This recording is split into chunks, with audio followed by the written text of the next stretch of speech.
की धरती से प्रधानमंत्री नरेंद्र मोदी ने बिहार की सियासत में हलचल मचा दी। एनडीए प्रत्याशियों के समर्थन में आयोजित एक विशाल जनसभा में उन्होंने कहा कि यह चुनाव सिर्फ सत्ता परिवर्तन का नहीं बल्कि बिहार के भविष्य का फैसला करने वाला चुनाव है। मोदी ने कहा कि जंगल राज वालों के प्रचार के गाने सुने हैं आपने। छोटे छोटे बच्चे मंच से कह रहे हैं हमें रंगदार बनना है। प्रधानमंत्री ने सवाल किया, क्या बिहार के बच्चों को रंगदार बनना चाहिए या डॉक्टर, इंजीनियर? उन्होंने कहा कि बिहार को ऐसे नौजवान चाहिए जो स्टार्टअप के सपने देखे, ना कि हैंडसअप करवाने वाले बने।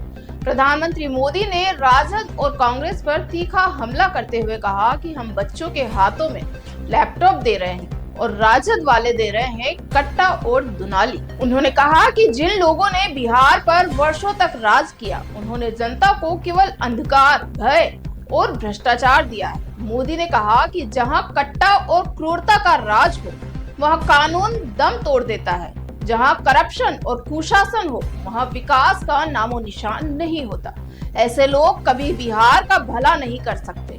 पीएम मोदी ने बिहार के लोगों से अपील की कि वे इस बार विकास को वोट दें।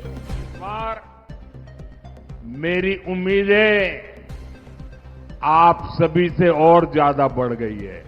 जो देता है उसी से मांगने का मन करता है।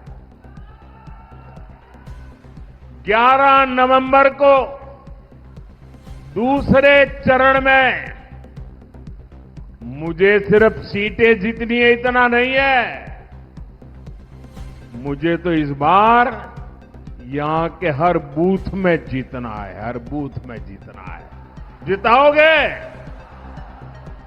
बूथ में जिताने की ताकत आपकी है। एक भी बूथ हमें हारना नहीं है दोस्तों। ये मिजाज होना चाहिए।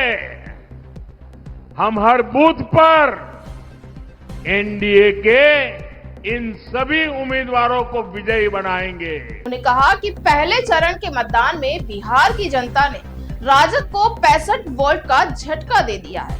मोदी बोले कि बिहार के नौजवानों और महिलाओं ने तय कर लिया है कि अब नहीं चाहिए कट्टा सरकार, फिर एक बार एनडीए सरकार। उन्होंने दावा किया कि यह चुनाव बिहार के विकास यात्रा को नई दिशा देगा और आने वाला समय एनडीए के विजन को मजबूत करेगा। अपने भाषण में प्रधानमंत्री मोदी ने सीतामढ़ी की ऐतिहासिक और धार्मिक पहचान का भी जिक्र किया।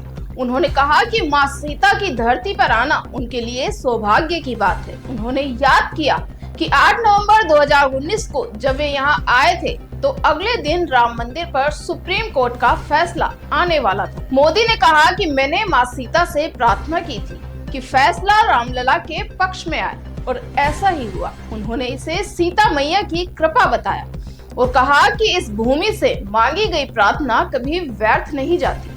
पीएम मोदी ने इस सभा में राहुल गांधी पर भी तंज कसा। उन्होंने कहा कि बिहार आज मछलियां दूसरे राज्यों को भेज रहा है। बड़े बड़े लोग बिहार की मछलियां देखने आ रहे हैं, तालाब में डुबकियां लगा रहे हैं और बिहार के चुनाव में डूबने की कोशिश कर रहे हैं। यह तंज दरअसल राहुल गांधी की हाल ही में वायरल हुई उस तस्वीर पर था जिसमें वे बेगूसराय में तालाब में मछलियां पकड़ते नजर आए थे। मोदी का यह व्यंग्य सभा में मौजूद भीड़ के बीच ठाकों और नारों के साथ गूंज उठा। प्रधानमंत्री ने महिलाओं और युवाओं को साधते हुए कहा कि आज बिहार में मुख्यमंत्री महिला रोजगार योजना की चर्चा है। उन्होंने कहा कि हमने महिलाओं के खातों में 10-10 हजार रुपए डाले हैं। अगर उनके खाते ही नहीं खुलते तो क्या उन्हें यह पैसा मिल पाता? मोदी ने कांग्रेस पर निशाना साधते हुए कहा कि नामदार के पिताजी कहा करते थे कि दिल्ली से 1 रुपया निकलता है तो गाँव में पहुंचते पहुंचते 15 पैसे बचते हैं। अब मोदी के राज में पटना से 1 रुपया निकलता है तो पूरा 100 पैसा आपके खाते में पहुंचता है।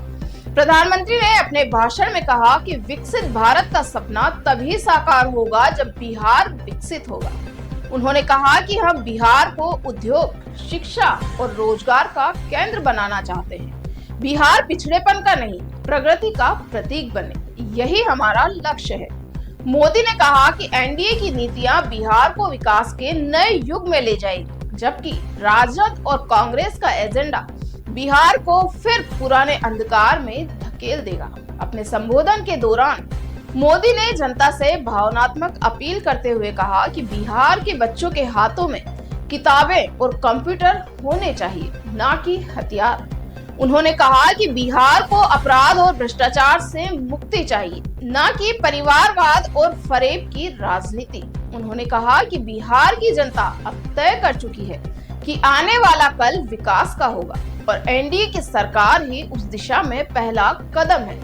सीतामढ़ी की यह रैली सिर्फ एक चुनावी सभा नहीं थी, बल्कि प्रधानमंत्री मोदी के लिए बिहार की राजनीति का निर्णायक मंच थी। उन्होंने विकास, धर्म और राष्ट्रवाद तीनों को एक साथ जोड़कर बिहार की जनता के दिलों तक पहुंचने की कोशिश की।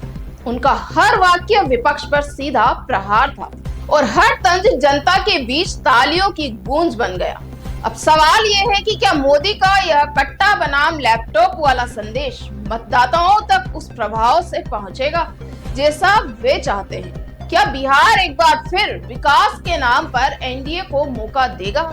मैं श्रुति दत्त यही कहना चाहती हूं कि यह चुनाव सिर्फ कुर्सी का नहीं, चरित्र का है। अब फैसला बिहार की जनता के हाथ में है, विकास या विनाश, शिक्षा या अपराध, क्योंकि भविष्य इंतजार नहीं करता।